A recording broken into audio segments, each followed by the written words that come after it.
नमस्कार, जय हिंद दोस्तों। अभी आप देख रहे हैं ज्ञान बिंदु ऑफिशियल और आज की वीडियो में मैं बिहार एक समग्र अध्ययन महेश कुमार बनवाल का बुक पढ़ूंगा। कल की वीडियो में मैंने बिहार एक परिचय के बारे में पढ़ा था और आज का वीडियो मैं बिहार एक परिचय के आधारित पर 11 क्वेश्चन को लगाऊंगा। तो चलिए स्टार्ट करते हैं। अभ्यास प्रश्न। राज्यों के निर्माण के अनुसार झारखंड राज्य का क्रम क्या है? 28वां राज्य। बिहार की भौगोलिक अवस्थिति के संदर्भ में निम्नलिखित में से सत्य क्या है?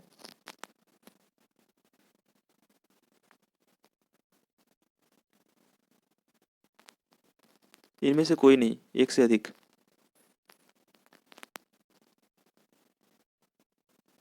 का भौगोलिक अवस्थिति देख लेंगे हम। भौगोलिक अवस्थिति 24 डिग्री 20 मिनट से उत्तरी अक्षांश से 27 डिग्री 31 मिनट 15 सेकंड उत्तरी अक्षांश तक और 83 डिग्री 19 मिनट 15 सेकंड पूर्वी देशांतर से 88 डिग्री 17 मिनट 40 डिग्री पूर्वी देशांतर तक। इनमें ए और बी दोनों होगा, इसलिए ऑप्शन ई। इनमें से एक से अधिक। बिहार में भारत की जनसंख्या के कुल कितने प्रतिशत लोग निवास करते हैं? 8.60%। वर्ष 2001 से 11 के मध्य बिहार में दशकीय वृद्धि दर रही है 25.4%। वर्ष 2011 की जनगणना के अनुसार बिहार में न्यूनतम दशकीय वृद्धि दर वाला जिला है गोपालगंज। बिहार की कुल जनसंख्या में अनुसूचित जातियों की प्रतिशत है 15.9%। बिहार विधानसभा में अनुसूचित जनजातियों की हेतु आरक्षित सीटें कितनी है? 2। बिहार का 38वां जिला अरवल। बिहार में प्रमंडल की संख्या 9 प्रमंडल। जनसंख्या घनत्व में बिहार का भारत में स्थान प्रथम स्थान रखता है। बिहार में शहरी जनसंख्या का प्रतिशत 11.3%। मैंने इसे क्वेश्चन देख लिया है और आज आगे में बिहार चैप्टर 2 अध्याय 2 बिहार का इतिहास, इसके बारे में पढ़ेंगे। ये लंबा वीडियो है, इसको मैं 2 से 3 पार्ट में इसे अध्याय 2 कंप्लीट कर दूंगा। बिहार के प्राचीन कालीन ऐतिहासिक स्रोत। बिहार के प्राचीन कालीन ऐतिहासिक स्रोत को 3 भाग में बांटा गया है: साहित्यिक साक्ष्य, यात्रा वृत्तांत, पुरातात्विक साक्ष्य। साहित्यिक साक्ष्य में को भी 2 पार्ट में विभाजित किया गया है: धार्मिक साहित्य, लौकिक साहित्य। धार्मिक साहित्य में ऋग्वेद, यजुर्वेद, अर्थवेद, शतपथ ब्राह्मण, अंगुत्तर निकाय, दीर्घ निकाय, विनय पिटक, भगवती सूत्र और रामायण, महाभारत, विभिन्न पुराण शामिल है इसमें। लौकिक साहित्य में को 3 पार्ट में विभाजित किया है: अर्थशास्त्र कौटिल्य, बौद्ध धर्म का इतिहास लामा तारानाथ, रामचरित्र संध्याकर नंदी। यात्रा वृत्तांत। बिहार में कौन कौन से यात्री घूमने आए? मेगास्नीच इंडिका, ये चंद्रगुप्त मौर्य के टाइम में आया था। फाइयान का यात्रा वृत्तांत वेनसांग हर्षवर्धन के समय सियुकी इत्सिंग का यात्रा वृत्तांत के बारे में उल्लेख है। पुरातात्विक साक्ष्य का बारे में पढ़ेंगे तो अशोक के स्तंभ, अशोक के शिलालेख, गुप्तकालीन अभिलेख, नालंदा बिहार के अवशेष, मूर्तियां, सिक्के, मृदभांड, विभिन्न उपकरण एवं चित्र। प्राचीन बिहार। बिहार का उतना ही प्राचीन है जितना भारत में मानव सभ्यता का प्रारंभ। बिहार समृद्धशाली एवं वैभवशाली इतिहास में संपन्न भूमि है, जिसका उल्लेख विभिन्न रूपों एवं नामों से वेदों, पुराणों, ब्राह्मण ग्रंथों जैसे धार्मिक साहित्य, विभिन्न यात्रा वृत्तांत, संस्मरणों आदि गैर धार्मिक साहित्यों में किया गया है। उपर्युक्त लिखित स्रोतों के अतिरिक्त अभिलेख, प्राचीन भवनों के अवशेष, मूर्तियां आदि पुरातात्विक साक्ष्य भी बिहार के समृद्ध इतिहास हैं एवं भारतीय इतिहास का बिहार का महत्वपूर्ण स्थान होने का प्रमाण देते हैं। सर्वप्रथम ऋग्वेद में बिहार क्षेत्र का उल्लेख मिलता है, जहां इनके लिए किरात शब्द का प्रयोग किया गया है। अर्थवेद एवं पंचवीं में भी प्राचीन बिहार का वर्णन मिलता है, जिसमें जिसमें इस क्षेत्र में के निवासियों के लिए व्रात्य शब्द का प्रयोग किया गया है। उत्खनन से प्राप्त विभिन्न पुरातात्विक स्रोतों से बिहार के संदर्भ में विभिन्न सूचनाएं मिलती हैं। बिहार में मुंगेर से पुरापाषाण एवं मध्यपाषाण कालीन छोटे उपकरण प्राप्त हुए हैं। मुंगेर से पुरापाषाण और मध्य पुरापाषाण कालीन छोटे उपकरण प्राप्त हुए हैं। चिरान सारण से नवपाषाण युगीन वस्तुएं प्राप्त हुई है।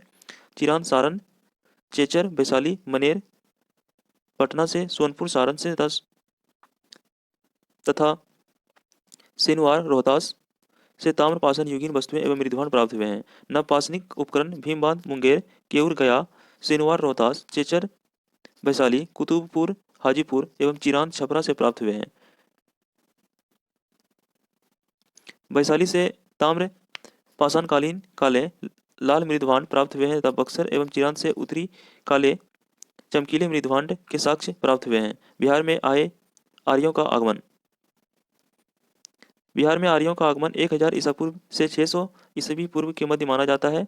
यह संभावना व्यक्त की जाती है कि अर्थवेद की रचना के समय आर्यों ने बिहार के क्षेत्रों में प्रवेश किया, परंतु आर्यों के सांस्कृतिक वर्चस्व की शुरुआत ब्राह्मण ग्रंथ की रचना से समय में हुई है। वैदिक कालीन महत्वपूर्ण ग्रंथ एवं शतपथ ब्राह्मण में गंगे घाटी के क्षेत्र में आर्यों द्वारा जंगलों को जलाकर तथा काटकर साफ करने की चर्चा की गई है। शतपथ ब्राह्मण में विधेय माधव की कथा का वर्णन है।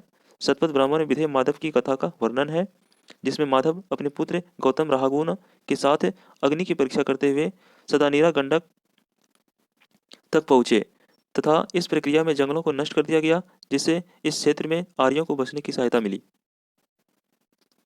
विभिन्न बौद्ध साहित्यों जैसे अगुत्तर निकाय, दीर्घ निकाय, विनय पिटक और सुत्त पिटक तथा जैन साहित्य भगवती सूत्र से बिहार के संदर्भ में विभिन्न जानकारी प्राप्त होती है। भारत में सर्वप्रथम लगभग 600 ईसा पूर्व में संगठित राज्यों की स्थापना हुई, जिन्हें महाजनपद कहा गया। महाजनपद के संबंध में सर्वप्रथम चर्चा अगुत्तर निकाय के भगवती सूत्र से मिलती है। प्राचीन काल में 16 महाजनपदों की स्थापना हुई, जिनमें से 3 महाजनपद मगध, वज्जी, अंग ये बिहार में स्थित है। जैन ग्रंथ भगवती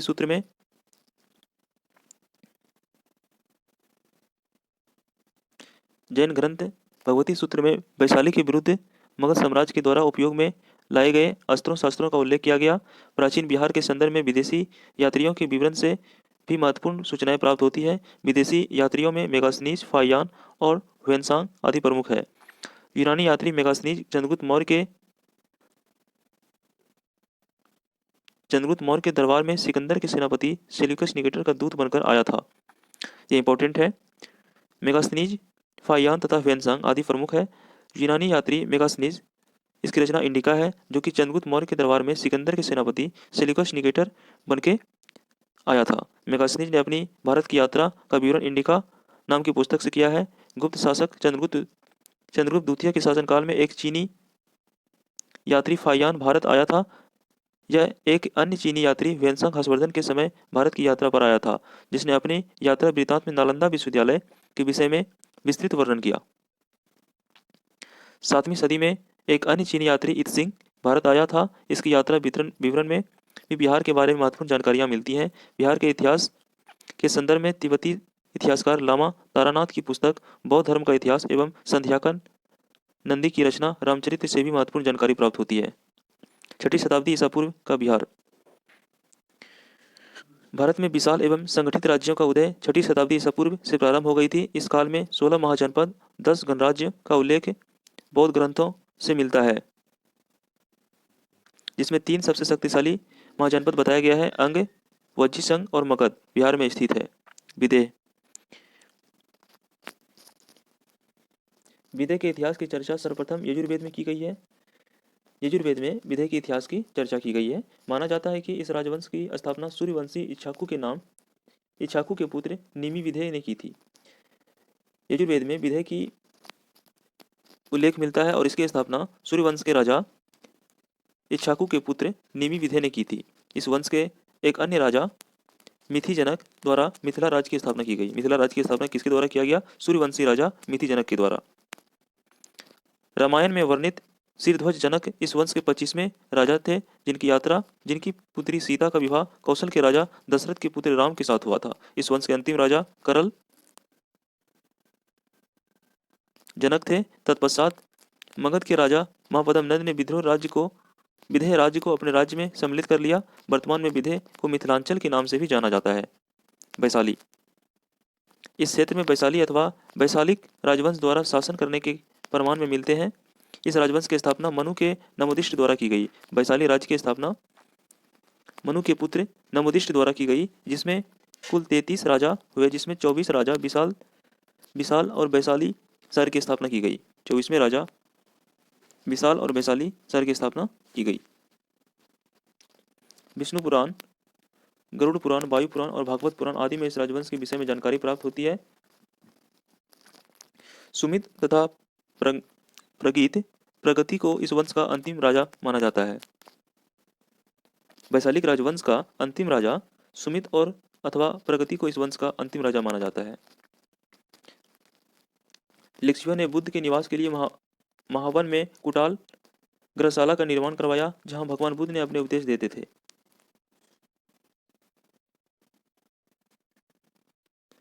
अब पढ़ेंगे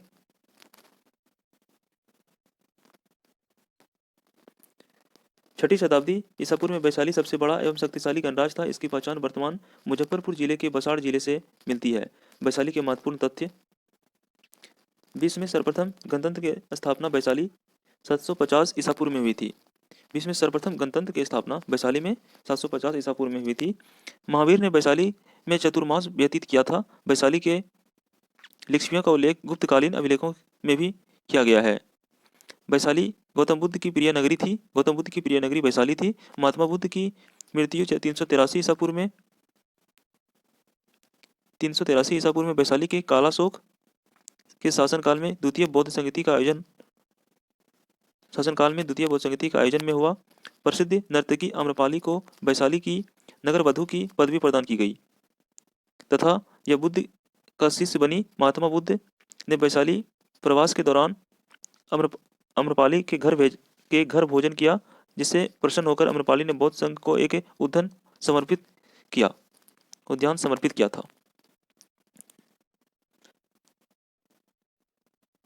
वज्जी संघ, इतिहासकारों तथा बुद्धकालीन साहित्यों के अनुसार छठी शताब्दी ईसा पूर्व में 10 गणराज्यों का उल्लेख किया गया है। वज्जी संघ सबसे प्रतिष्ठित गणराज्य था। जैन बौद्ध साहित्य में भी वज्जी संघ का उल्लेख किया गया है। भौगोलिक रूप से यह गंगा के उत्तर में नेपाल की तराई एक विस्तृत था। वज्जी संघ में संभवतः 8 सदस्य अष्टकुल थे, जिनमें वज्जी, लिच्छवी और ज्ञात्रिक एक विधेय सर्वाधिक महत्वपूर्ण थे। वज्जी संघ के कुल सदस्य वज्जी संघ के 8 सदस्य थे, जिसे हम देखेंगे। वज्जी संघ के सदस्य कुल वज्जी, लिच्छवी, ज्ञात्रिक, विधेय मिथिला में है, उग्र, हत्तीग्राम, भोगनगर, कुरु, हस्तिनापुर, इक्ष्वाकु अयोध्या में है। वाल्मीकि रामायण, महाभारत तथा अनेक पुराणों में वैशाली का उल्लेख किया गया है। कौटिल्य ने लिच्छवी के हेतु वाल्मीकि रामायण, महाभारत तथा अनेक पुराणों में वैशाली का उल्लेख किया गया है। कौटिल्य ने लिच्छवी के हेतु राज शब्दोपजीवी शब्द का प्रयोग किया। मगध नरेश अजातशत्रु ने वज्जी संघ को पराजित करके मगध साम्राज्य की स्थापना की। अजातशत्रु ने मगध नरेश को पराजित करके मगध साम्राज्य की स्थापना की। अंग का सर्वप्रथम उल्लेख अर्थवेद में मिलता है। अंग राज्य का संस्थापक अंग नामक राजकुमार था। यह क्षेत्र मगध तथा राजमहल वर्तमान झारखंड राज्य में है की पहाड़ियों के मध्य स्थित थी। अंग राज्य का आरंभिक राजधानी मालिनी थी, जिसका नाम बाद में चंपा या चंपावती हो गया। ह्वेनसांग ने इस स्थान को चेनप्पो नाम से संबंधित किया। मतलब कि अंगराज की राजधानी मालिनी थी, जो कि ह्वेनसांग ने इस स्थान को चेनप्पो के नाम से संबंधित किया था। हरेक वंश के संस्थापक बिंबिसार द्वारा अंग को अपने राज्य मगध में मिला लिया, जिससे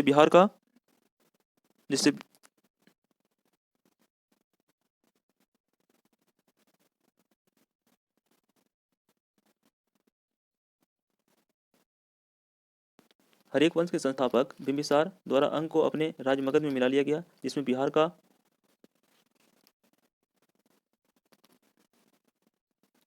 हरेक वंश के संस्थापक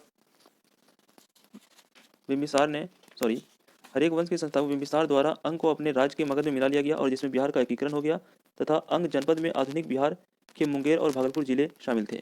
अंग महाजनपद में बिहार के मुंगेर और भागलपुर जिले शामिल थे। मगध साम्राज्य का उत्कर्ष। मगध का नाम सर्वप्रथम उल्लेख अर्थवेद में मिलता है। अर्थवेद में सर्वप्रथम नाम मगध का मिलता है। वैदिक साहित्य में मगध के लोगों को व्रात शब्द का उल्लेख हुआ है, जिसका अर्थ होता है पतित। मगध राज्य का प्रमुख उल्लेख महाभारत में भी मिलता है। महाभारत के अनुसार गंगा के दक्षिणी भाग में मगध तथा उत्तरी भाग में विंध्य राज्य स्थित है। इसकी सीमा पूर्व में चंपा से, पश्चिम में सोन नदी तथा उत्तर में गंगा नदी से दक्षिण में विंध्य पर्वत तक विस्तृत है। मगध की राजधानी राजगीर और राजगिरी गिरिव्रज थी। मगध की राजधानी राजगीर और गिरिव्रज थी। इसे आप लोग देख लेंगे। मगध का सर्वप्रथम उल्लेख अर्थवेद में मिलता है। इसको मैं स्किप करता हूं।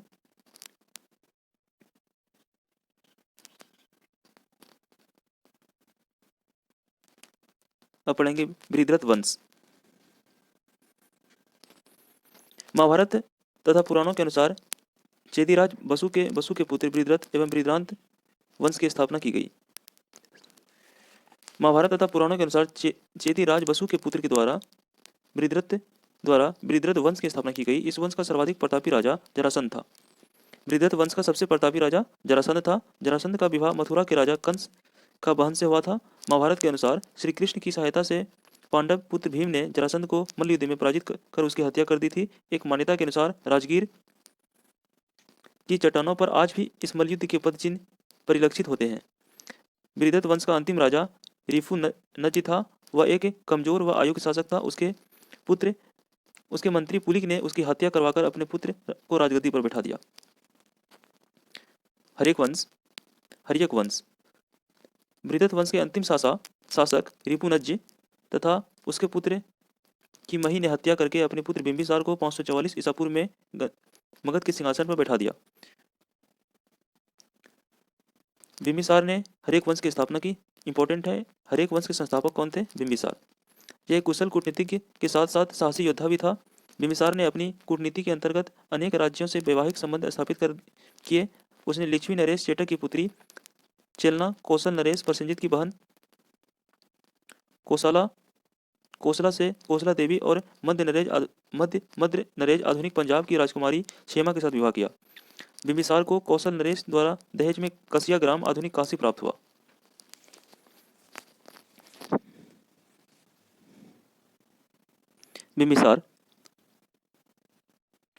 बिंबिसार ने अंगराज पर अधिकार कर मगध की राजधानी, हर्यक वंश के संस्थापक बिंबिसार थे और इसने अंगराज पर अधिकार करके मगध की राजधानी राजगिरी में स्थापित की।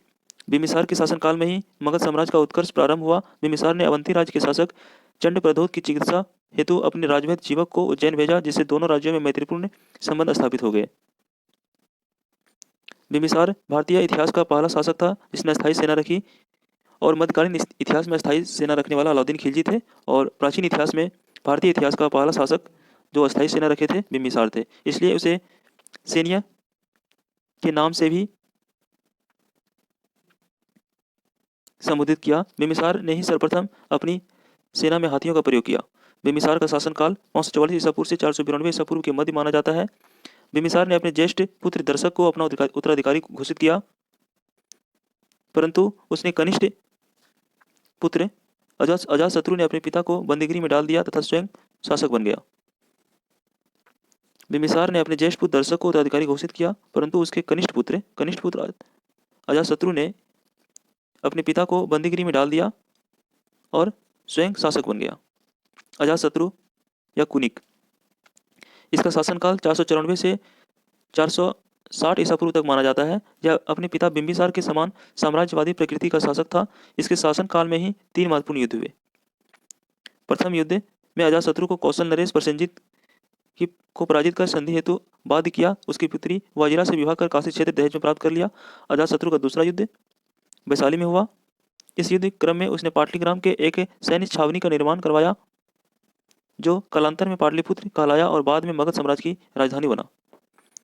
वज्जी संघ में फूट डलवाने में अजातशत्रु के मंत्री वस्कार ने महत्वपूर्ण भूमिका निभाई। अजातशत्रु महाशिलाकंटक तथा रथमुसल जैसे नवीन शस्त्रों का प्रयोग किया तथा राजगिरी की किलेबंदी भी कराया। तृतीय युद्ध में लिच्छवियों को पराजित करने के पश्चात अजातशत्रु ने मल्ल पर आक्रमण कर अपने साम्राज्य में शामिल कर लिया।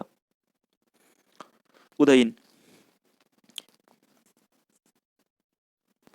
उदयन उदयन अपने पिता अजातशत्रु की हत्या कर शासक बना। यह हर्यक वंश को हम पितृहंता वंश के नाम से जानते हैं, क्योंकि वो अपने पिता की हत्या कर देता था।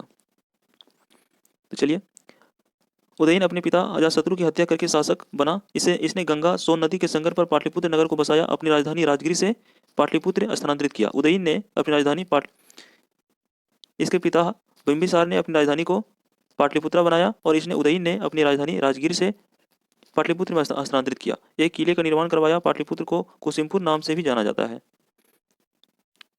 अवंती के राजा पोलक ने उदयन की हत्या कर दी और हर्यक वंश का अंतिम शासक नागदशक था। हर्यक वंश के संस्थापक बिंबिसार थे और इसके अंतिम शासक नागदशक थे। शिशुनाग वंश। नागदशक का शासनकाल 437 से 412 ईसा पूर्व हर्यक वंश का अंतिम शासक था, जो अत्यंत विलासी एवं निर्बल था। इस कारण प्रजा ने विद्रोह करके उसे सत्ता त्यागने पर विवश कर दिया। ऐसे में काशी के तत्कालीन आमत्य राजपाल संघ के राजा शिशुनाग ने 412 ईसा पूर्व में सत्तासीन होकर शिशुनाग वंश की स्थापना की।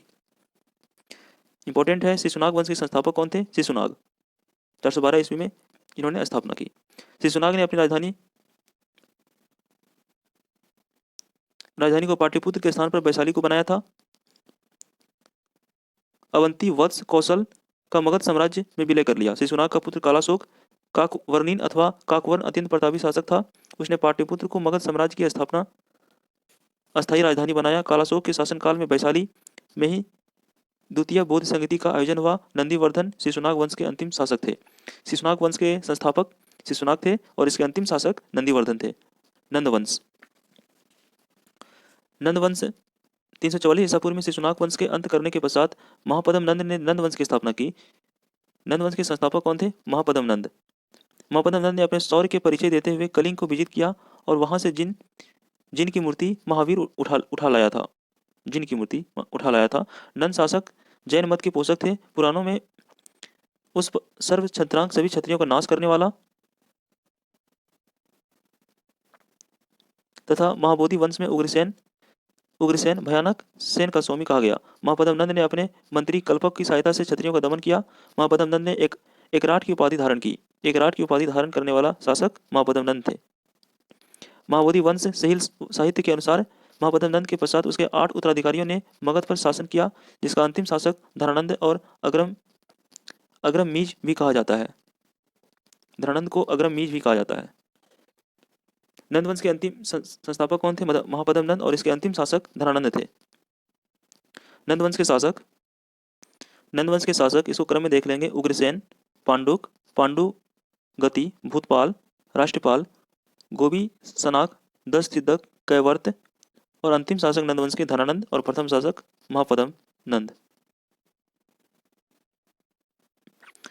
धनानंद सिकंदर का समकालीन था। सिकंदर के समकालीन धनानंद थे। जिस समय मगध पर धनानंद का शासन था उस समय 326 ईसा पूर्व भारत में उत्तर पश्चिमी सीमावर्ती क्षेत्र में सिकंदर ने आक्रमण किया। किवतियों में धनानंद चाणक्य को अपमानित करने का उल्लेख मिलता है। इस घटना से क्रोधित होकर चाणक्य ने चंद्रगुप्त मौर्य की सहायता से नंद वंश समाप्त कर मौर्य साम्राज्य की स्थापना की। चंद्रगुप्त मौर्य ने नंद वंश को समाप्त करके मौर्य साम्राज्य की नींव डाली, इसलिए मौर्य वंश के संस्थापक चंद्रगुप्त मौर्य थे। मगध के उत्कर्ष के कारण, इसके भौगोलिक कारण, पाटलिपुत्र गंगा, गंडक और सोन नदियों के संगम पर अवस्थित होने के कारण सामरिक रूप से सुरक्षित। आर्थिक कारण थे नदियों की अवस्थिति से व्यापार एवं वाणिज्य का विकास होना तथा उपजाऊ क्षेत्र की उपस्थिति। राजनीतिक कारण, साहसी व महत्वाकांक्षी शासकों की उपस्थिति, बिंबिसार, अजातशत्रु, महापद्म नंद आदि। सैन्य कारण, विशाल सेना तथा सेना में हाथियों का प्रयोग। सामाजिक कारण, रूढ़ी अवरोधी समाज। तो साथियों, आज मैं यहीं तक रहने देता हूँ। कल की वीडियो में मैं मौर्य साम्राज्य के बारे में पढ़ूंगा। आप लोग इसे जरूर देखें ताकि एग्जाम में प्रश्न गलत होने की कम संभावनाएं हों। Thanks for watching.